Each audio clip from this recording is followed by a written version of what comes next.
출애굽 과정이 그랬던 것처럼 홍해를 건넌 것이 그랬던 것처럼 지금 이스라엘이 가나안 땅에 들어가는 길에서 요단강을 건너는 것은요 아주 중요한 사건이었습니다. 40년 전에 홍해를 건너므로써 노예의 삶을 청산했다면 이제 눈앞에 있는 이 요단강을 건너물을 통해서 광야에서의 그 원망과 방황의 불평의 삶을 청산하려 하고 있습니다. 그런데 여러분, 홍해를 건넌 그 사건이 가져다 주는 그 의미가 노예의 삶을 청산한 것, 자유를 얻은 것, 그 정도에서 그치는 의미였을까요? 홍해를 건너면서 이스라엘은 노예의 삶을 청산했었을 뿐만 아니라 하나님을 알게 되었습니다. 바다를 가르치고 뒤쫓아오는 적군들을 물리치시는 그 하나님을 경험함으로 하나님을 알게 되었고 하나님을 찬양하게 되었습니다. 그리고 이스라엘 백성과 함께 하시는 하나님을 또 누가 알게 되었습니까? 세상이 알게 되었죠. 오늘은 이스라엘 백성이 요단강 앞에 있습니다.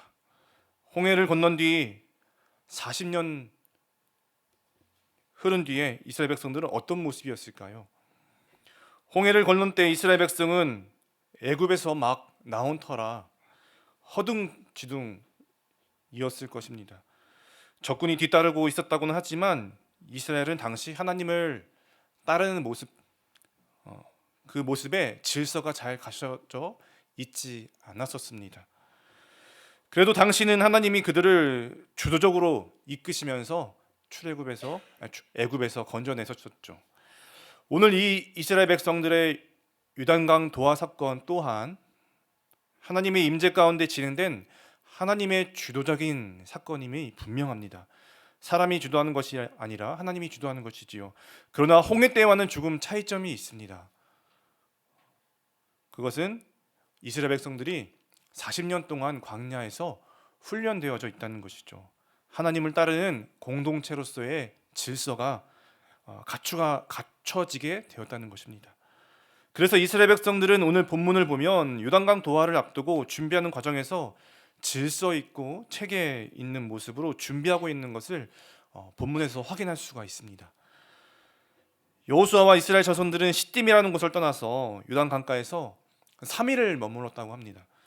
고대 근동에서 이 3일이라는 시간은 많은 시간, 충분한 시간이 흐른 것이었습니다. 이들은 이 3일이라는 길지도 짧지도 않은 그 시간 동안 많은 고민이 있었을 것입니다.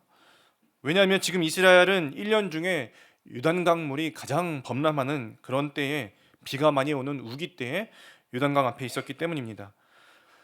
이스라엘 백성들은 3일 동안 그 범람하는 요단강을 바라보면서 무슨 생각을 했을까요?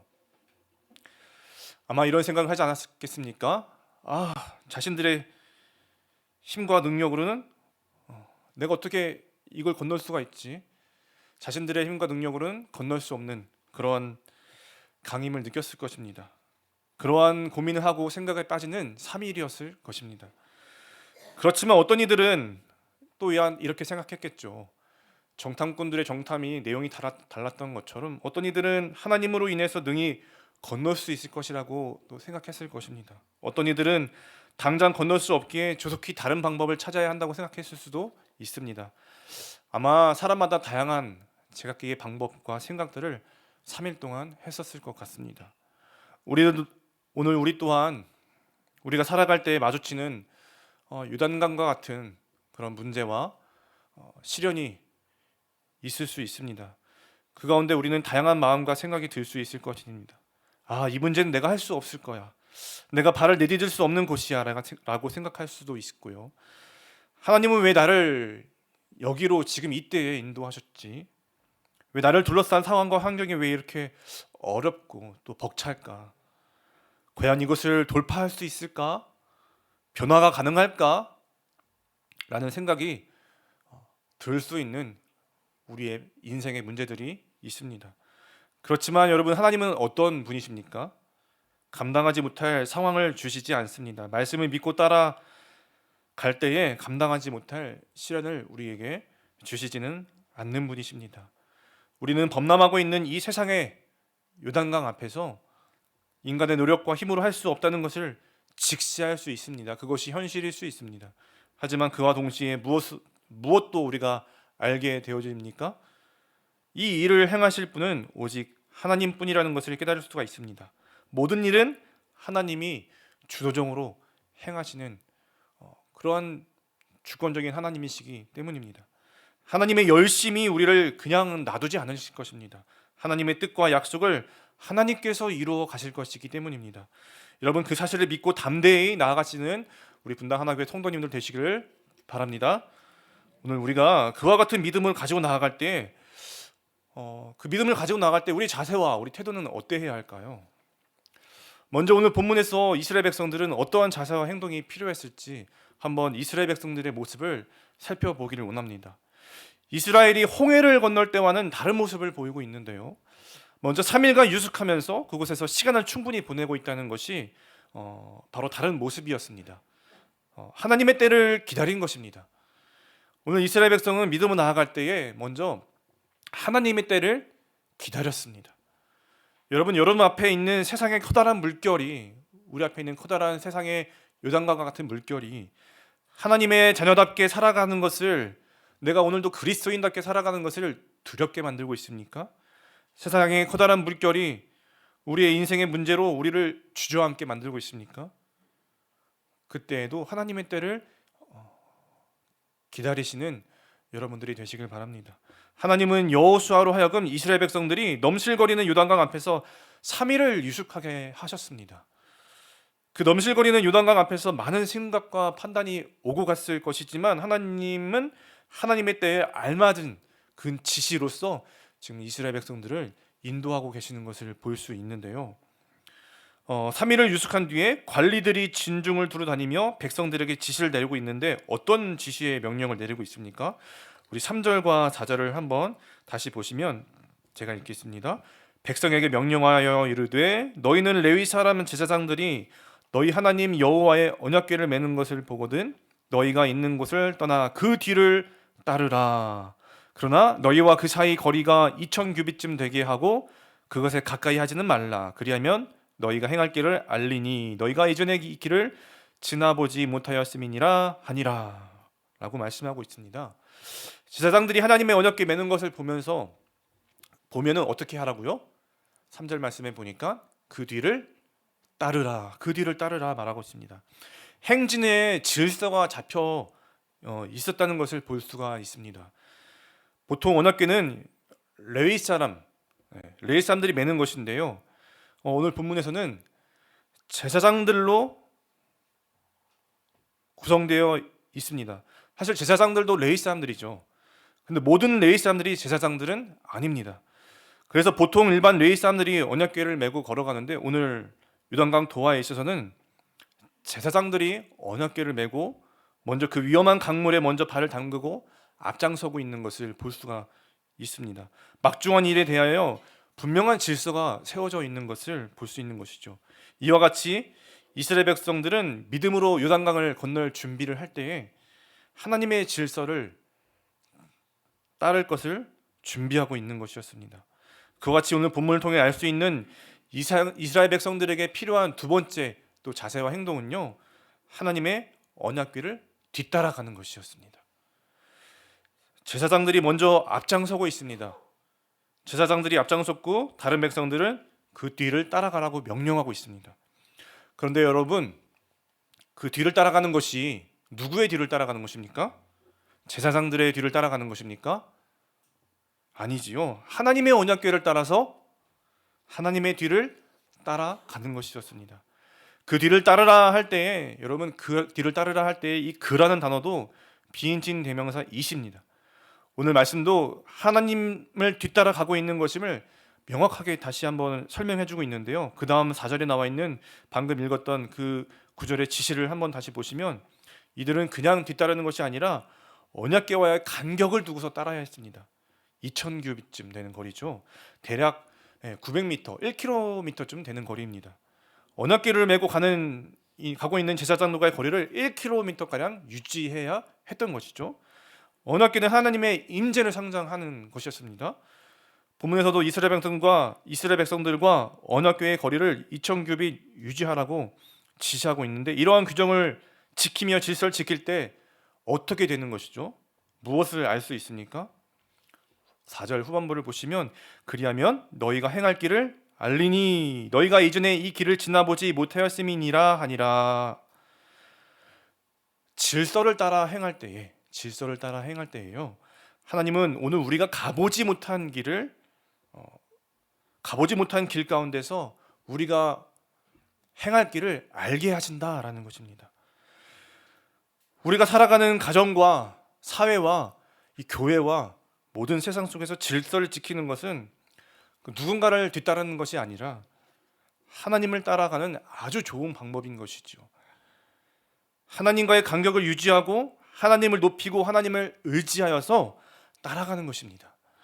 그런데 만약 이스라엘 백성들이 제사장을 뒤따라 간다고 여기면서 가기 싫다고 질서를 저버리고 언약궤를 앞서 나간다거나 언약궤를 따라가지 않는다면, 그것은 누구를 따라가지 않는 것이 되고 마는 것입니까?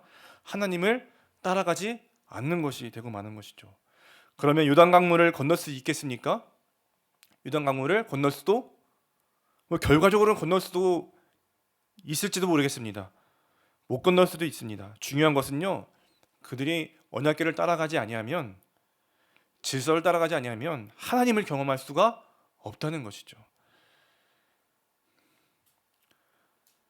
하나님을 알 수 없고 또 그 가운데서 우리에게 주시는 성장과 영적 도약을 할 수가 없다는 것이죠. 오늘 우리가 하나님을 뒤따르지 않아도 세상의 거센 물결을 피해갈 수가 있을지도 모르겠습니다. 하나님을 뒤따르지 않아도 세상의 거센 물결을 뒤돌아서 갈 수도 있을지도 모르겠습니다. 어떻게 해서든 통과할 수 있을지도 모르겠습니다. 그러나 하나님의 시설을 따라 믿음으로 걸어가야만 그 가운데서 우리는 하나님을 경험하게 될 줄로 믿습니다. 하나님의 말씀대로, 하나님의 방법대로 우리 영혼에 스며들어 있는 하나님의 질서를 따르면 하나님의 놀라운 기이한 일을 경험할 뿐만 아니라 하나님이 온 땅의 주인 되신 하나님이심을 알게 될 것입니다. 그러한 분당 하나교회 성도님들 되시기를 축원합니다. 세 번째, 이스라엘 백성들이 어떠한 자세와 행동이 필요했음을 오늘 본문에서 볼 수 있습니까? 오늘 5절 말씀입니다. 함께 같이 읽어볼까요? 시작. 여호수아가 또 백성에게 이르되 너희는 자신을 선결하게 하라. 여호와께서 내일 너희 가운데에 기이한 일들을 행하시리라. 성결하게 하라라는 것입니다. 성결하게 하라. 이스라엘 백성들이 요단을 건너기 전에 어떻게 하고 있습니까? 하나님 앞에서 성결함을 지켜야 했습니다. 성결함을 지키는 것. 백성들은 언약궤를 따라갈 뿐만 아니라 하나님 앞에서 성결을 지켜야 했습니다. 여기서 성결하라는 말은요, 의식적으로 도덕적으로 거룩하게 하다, 깨끗하게 하다라는 뜻입니다. 다시 말해서 하나님 앞에서 성결해야 한 것입니다. 사실 이들이 하나님 앞에서 성결함으로 준비되어져야 했었던 것은 오늘이 처음이 아니지요. 사실 이들은 시내산에서도 하나님으로부터 그러한 말씀을 들었습니다.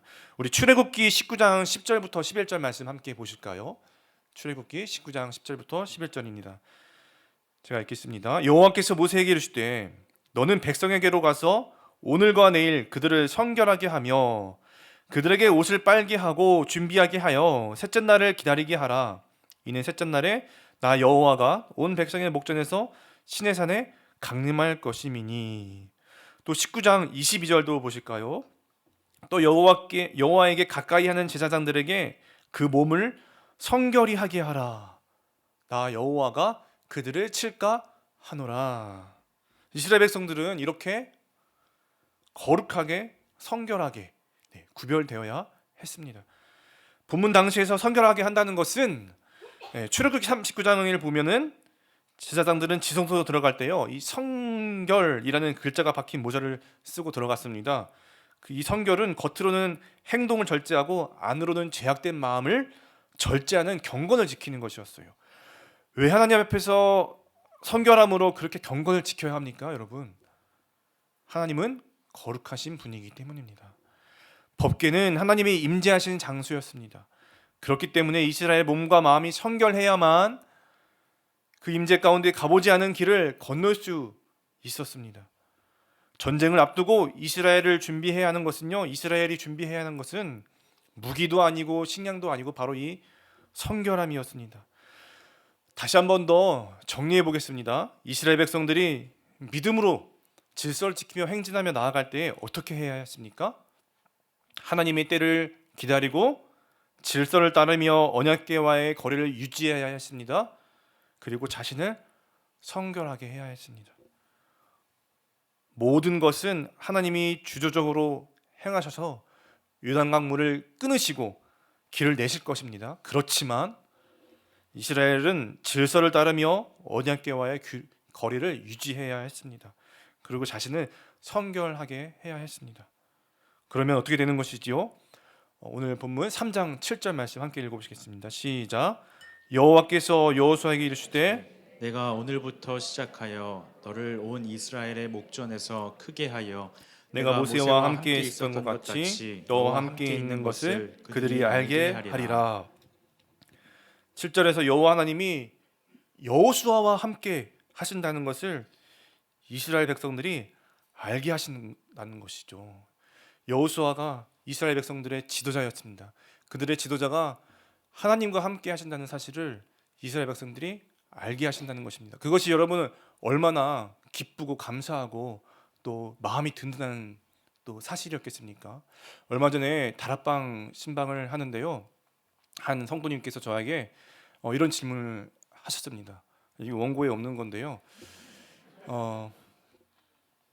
목사님은 분당 하나교회 오셔서 어떤 게 가장 좋으시냐고 이런 질문을 하셨습니다. 그래서 제가 단 1초의 망설임도 없이 뭐라고 대답했냐면 전 담임 목사님이 가장 좋습니다라고 이렇게 되게 이게 이런 대답은 뭐라고 하는 거죠? 그런 그런 거 있죠. 그런 뭐 진심이긴 했지만 전심을 다한 건지 모르겠지만 진심이긴 했습니다. 그래서 제가 그렇게 대답한 것을 이 말씀을 준비해서 좀 회개했습니다. 왜냐하면은 지금 하나님께서 이 여호수아라는 리더에게 하나님이 함께 하신다는 것을 알게 하신다는 것이죠. 그러면서 생각해 보니까 저희 담임 목사님과 함께 하시는 하나님을 제가 또 느껴지고 또 우리 분당 하나교회를 사랑하시고 분당 하나교회와 함께 하시는 하나님이 저에게 늘 이렇게 느껴지고 경험되기 때문에 저는 항상 그것이 가장 기쁘고 또 저에게 만족을 주는 것이 되는 것 같습니다. 그래서 다시 그렇게 질문해 보신다면 그렇게 대답하고 싶거든요. 오늘 본문에서 여호수아와 함께 하신 하나님을 하나님이 이스라엘 백성들에게 알게 하신다고 하고 있습니다. 그것이 얼마나 기쁘고 또 마음의 든든함이 되었겠습니다. 그런데 더 나아가서요, 여호수아서 4장 23절과 24절을 보면요, 23절과 24절을 보면 또 이렇게도 말하고 있습니다. 너희 하나님 여호와께서 요단물을 너희 앞에서 마르게 하사 너희를 건너게 하신 것이 너희 하나님 여호와께서 우리 앞에 홍해를 말리시고 우리를 건너게 하심과 같았나니 이는 땅의 모든 백성에게 여호와의 손이 강하신 것을 알게 하며 너희가 너희 하나님 여호와를 항상 경외하게 하려 하심이라 하라. 하나님이 이스라엘과 함께 하신다는 사실을 누가 알게 된다고 말씀하고 있습니까? 이스라엘 백성들뿐만 아니라 가나안 땅에 살고 있는 모든 족속들이, 온 땅의 모든 백성들이 여호와가 온 땅의 주인 되심을, 여호와의 심을 알게 될 것이다라는 것입니다. 여호와의 손이 강하신 것을 그들이 알 것이라고 말씀하고 있습니다. 이것이 바로 오늘 요단강 앞에 있는 이스라엘 백성들의 정체성이었습니다. 요단강 앞에 선 이스라엘 백성들은 여러분 누구라고요? 요단강 앞에 선 이스라엘 백성들은 온 땅의 주인 되신 하나님의 백성입니다. 여호와가 온 땅의 주인 되심을 알게 하시는 일에 이스라엘 백성들이 함께 동참하고 있습니다. 그것이 지금 요단강 앞에 있는 이스라엘 백성들의 정체성이라는 것이죠. 그러니까 이스라엘 백성들 앞에 있는 넘실대는 그 요단강, 그 넘실대는 요단강, 그것은 이스라엘 백성들에게 있어서 사실 두려운 문제가 아니라, 인생의 막막한 문제가 아니라, 현실적인 난관이 아니라 어떤 곳이었습니까?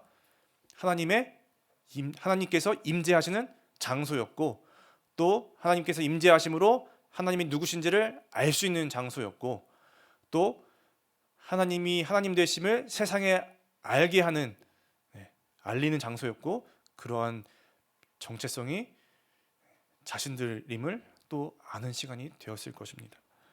여러분, 오늘 우리도 이 세상을 살아갈 때에 요단강을 만날 수 있습니다. 인생의 요단강, 직장 생활의 요단강, 자녀 양육의 요단강, 사역의 요단강. 그러나 그것은 하나님도 분명히 함께 하십니다. 그리고 하나님이 함께 도우시며 놀라운 일들을 행하실 것입니다. 그것을 믿는 오늘 우리는 어떤 자세와 태도를 가지고 나아가야 할까요? 그것을 믿는다면 우리의 자세와 태도는 어떻게 가지고 나아가는 것이 좋을까요? 오늘 우리도 이스라엘 백성들과 똑같이 하면 되겠습니까? 오늘 우리는 조금 다른 것 같습니다. 뭐가 다르죠? 하나님은 더 이상 언약궤 가운데 임재하셔서 우리와 함께 하시는 것이 아니라는 것이죠. 이제는 하나님의 아들 예수가 이 땅에 인간의 몸을 입고 내려오셨습니다. 그리고 우리가 결코 건널 수 없는 죄악의 문제, 그것을 십자가에서 모두 담당하셨고, 부활하셔서 사망 권세를 깨뜨리고 승리하셨죠. 또한 그 살아계신 하나님의 성령을 오늘 우리에게 보내주셨습니다. 그래서 예수를 주로 고백하고 믿는 오늘 우리에게는 하나님의 성령이 내주하고 계십니다. 우리가 바로 성령의 전이며 성령의 처소가 되는 것이죠. 그러므로 우리가 그 성령의 내주하심과 인도하심을 따라서 능력 있게 살아가기 위해서는 어떤 질서, 어떤 자세, 어떤 태도가 가장 중요하겠습니까? 예수를 가까이 하는 것, 말씀을 가까이 하는 것입니다.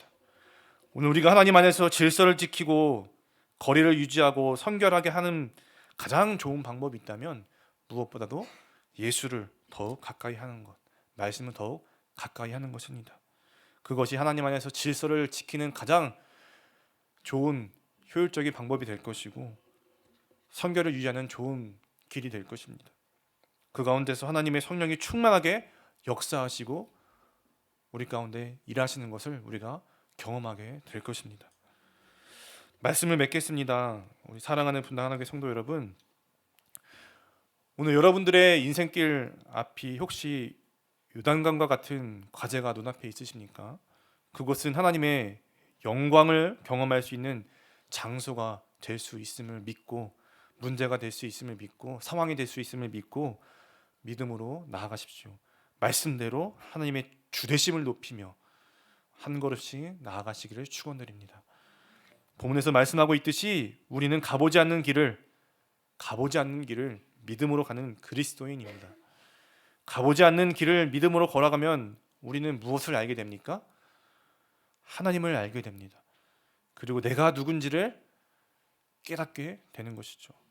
언약궤와의 거리를 지켜야 하나님의 임재 가운데 강을 건널 수 있었지만, 이제는 우리는 예수를 더욱 가까이 해야 합니다.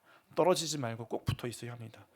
말씀을 더욱 가까이 하여서 성령으로 하여금 그 말씀이 나를 주장하게 해야 하는 것이죠.